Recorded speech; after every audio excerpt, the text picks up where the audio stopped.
صدارتی نظام کی خواہش۔ معروف صحافی پیر فاروق باہولق شاہ اپنے تازہ کالم میں کہتے ہیں، پاکستان کا پارلیمانی نظام حکومت ایک مرتبہ پھر مشق ستم ہے۔ ملک کے طول و عرض میں ایک ایسے نظام کی وکالت میں زمین و آسمان ایک کیے جا رہے ہیں جو ملک میں کئی مرتبہ بری طرح ناکام ہو چکا ہے۔ بڑے منظم طریقے سے پہلے سوشل میڈیا پر بحث شروع ہوئی، بعض ویب سائٹس نے اس موضوع پر پول کروایا، پھر اس کی گونج پرنٹ اور الیکٹرانک میڈیا پر بھی سنائی دینے لگی۔ اخبارات میں اس کے حق اور مخالف میں مضامین شائع ہوئے ہیں، جبکہ ٹی وی ٹاک شوز میں اس موضوع پر یوں گفتگو ہو رہی ہے کہ جیسے یہ نظام صبح آیا کہ شام آیا، چائے کی پیالی میں طوفان اٹھا کر پورے ملک کو ہیجانی کیفیت کی طرف دھکیلا جا رہا ہے۔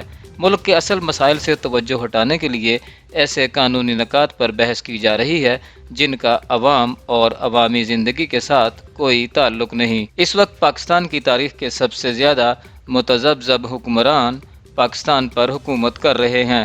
کبھی قوم کو چین کے ماڈل کی خوبیاں گنوائی جاتی ہیں، کبھی امریکہ کے صدارتی نظام کی باتیں ہوتی ہیں، کبھی ملائیشین ماڈل کی تحسین کی جاتی ہے اور کبھی سعودی عرب کے نظام انصاف کی باتیں قوم کو سنائی جاتی ہیں۔ پھر اپنے بات کو تڑکا لگانے کے لیے ریاست مدینہ کا لفظ بھی کثرت سے استعمال کیا جاتا ہے۔ اگر غیر جانبداری سے موجودہ حکومت کی کارکردگی کا جائزہ لیا جائے تو یہ بات سمجھنے کے لیے کسی راکٹ سائنس کی ضرورت نہیں کہ تحریک انصاف کی موجودہ حکومت نے نااہلی کے سارے ریکارڈ توڑ دیے ہیں۔ مہنگائی بے قابو ہے، بیڈ گورننس اور نااہلیوں پر پردہ ڈالنے کے لیے پارلیمانی نظام حکومت کو مشکوک بنانے اور نئے نظام حکومت کی تشکیل کے لیے ایک مہم کا آغاز کیا گیا ہے۔ شاید بعض جوگادری قسم کے دانشور اس بات کو بھول چکے ہیں کہ پاکستان میں 4 مرتبہ صدارتی نظام بری طرح ناکام ہو چکا ہے۔ ہمارے محترم وزیر اعظم جو اپنے مزاج کے اعتبار سے پاکستانی سیاست کے انوکھے لاڈلے ہیں، وہ ایک طرف تو ایوب خان کے عشرۂ ترقی سے متاثر نظر آتے ہیں اور اسی سانس میں ریاست مدینہ کی بات بھی کرتے ہیں۔ اگر وہ تاریخ سے واقفیت رکھتے تو انہیں علم ہوتا کہ صدر ایوب کا عشرۂ ترقی ایک پانی کے بلبلے کی مانند تھا جو ایوب خان کی حکومت سے علیحدگی کے ساتھ ہی ختم ہو گیا۔ اس نام نہاد ترقی کے دور کا نتیجہ یہ نکلا کہ پاکستان کی ساری دولت چند خاندانوں میں مرتکز ہو کر رہ گئی اور مشرقی پاکستان میں احساس محرومی اس بری طرح پیدا ہوا۔ دوسرے صدارتی نظام حکومت کا تحفہ مشرقی پاکستان کی علیحدگی ہے، جبکہ تیسرے صدارتی نظام کا تحفہ ہیروئن کلچر اور کلاشنکوف ہے۔ ان تینوں نظاموں میں یکسانیت یہ تھی کہ عوام کو براہ راست ان کے حق کے انتخاب سے محروم کیا گیا تاکہ عوامی رائے براہ راست حکمرانوں پر اثر انداز نہ ہو۔ صدر مشرف کا نظام تو ابھی کل کی بات ہے۔ اس دور میں جمہوریت اور جمہوری اداروں کا جو حشر ہوا وہ سب کے سامنے ہے۔ مشرف کے نظام حکومت میں اگر چودھری پرویز الہی اور چودھری شجاعت حسین جیسے قداور سیاستدان شامل نہ ہوتے تو معلوم نہیں اس نظام کا کیا حشر ہوتا۔ بار بار کے تجربات نے جمہوریت کو انتہائی کمزور کر دیا ہے۔ یہی وجہ ہے کہ جس کا جی چاہتا ہے وہ جمہوری نظام کی مخالفت شروع کر دیتا ہے۔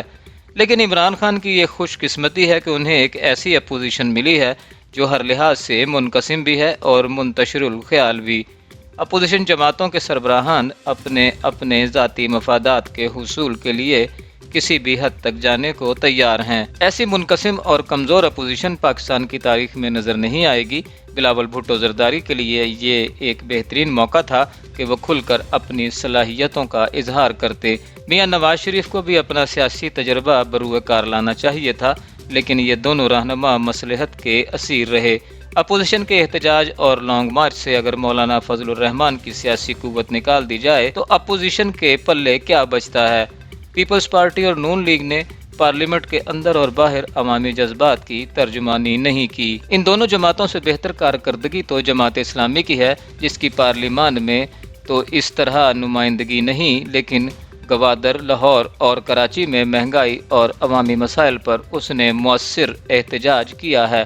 اگر آج محترمہ بے نظیر بھٹو، مولانا فضل الرحمان، میاں نواز شریف اور جناب اسفندیار ولی جیسے قد آور اور بہادر لوگ اپوزیشن کا حصہ ہوتے تو شاید قومی اسمبلی اور سینٹ میں پارلیمانی نظام کے ساتھ کھلواڑ کرنے کی کوئی کوشش ممکن نہ ہوتی۔ اس کمزور اپوزیشن کی وجہ سے جمہوریت بے توقیر ہوئی ہے اور حکومتی کنفیوژن کی وجہ سے ملک کے سیاسی مستقبل پر سوالیہ نشان لگ رہے ہیں۔ صدارتی نظاموں کی لائی ہوئی بربادی، ملک کے 2 لخت ہونے کے باوجود اس نظام کے حق میں قصیدہ گوئی پر ماتم ہی کیا جا سکتا ہے۔ انوکھے لاڈلے کی خواہش یہ ہے کہ وہ بادشاہوں کی طرح حکومت کرے، کسی ادارے کی جرت نہ ہو کہ اس کی خواہشات کی تکمیل کے سامنے رکاوٹ بنے، جب جس کا جی چاہے کسی کو جیل میں ڈال دے۔ یاد رکھا جانا چاہیے کہ پاکستان ایک آئینی ریاست ہے۔ 1973 کے دستور کی تدوین میں ملک کے چوٹی کے سیاسی رہنماؤں اور دانشوروں نے حصہ لیا تھا۔ یہ واحد دستاویز ہے جس پر ملک کی تمام اکائیاں متفق ہیں۔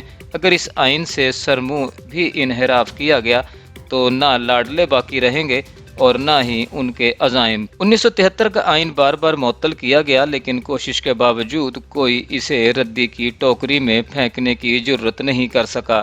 اس کو پامال تو کیا گیا، لیکن عوامی طاقت کے بلبوتے پر بار بار ابھر کر سامنے آیا۔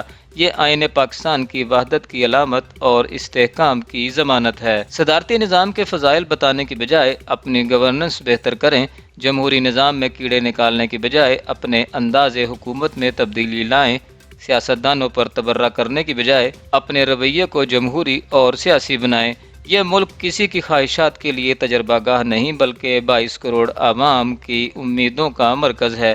اسے کسی فرد واحد کی خواہش کی تکمیل کے لیے تختہ مشق نہیں بنایا جا سکتا۔